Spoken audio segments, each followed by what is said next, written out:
One thing I want to ask about before we go to the classic lineup is I just want to know about Kikis actually, because he's another player where partly because he came up in that famous like infamous chaos style unicorns of love that everyone thought like they don't know what they're doing, they're just fucking doing random stuff. Right? I notice he doesn't really have like a big rep in the game. People don't talk about it much, but I tell you what, go look at this guy's career. Every time he joins a team, the team just gets better. Like he's got some talismanic quality, we'd say in English. You know, it's like success follows him. In this year, I know this is a weird angle people don't know about. Most people know him as a jungler, right? But I know that when he was a top laner, he actually wanted to full on be a top. He wanted to do. In fact, supposedly that's why he kind of had to leave the team. Like, he wanted to be the top laner and kind of reinvent his game. So, what was Kikis like as a player to work with? I would say overall very positive. I think he was a bit on the stubborn side, but also very realistic. And I don't think his stubbornness was too bad, really. It was quite manageable. And he was a role player. He knew what his team needed.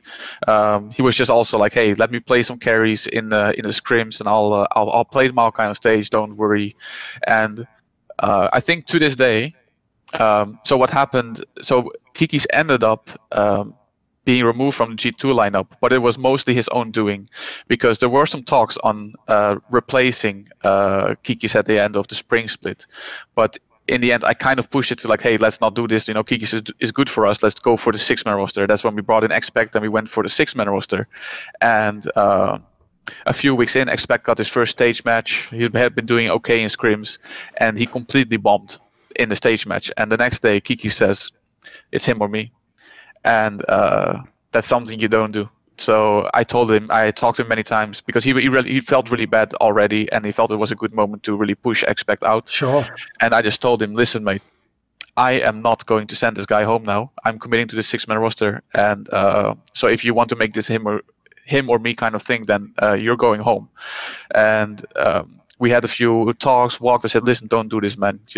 This is not good for your career. Stay with us. Play. He was the better player by far, and I think Expect would have never won that starting position if Kikis had just stayed and kept his head down and head up and just fought for his spot.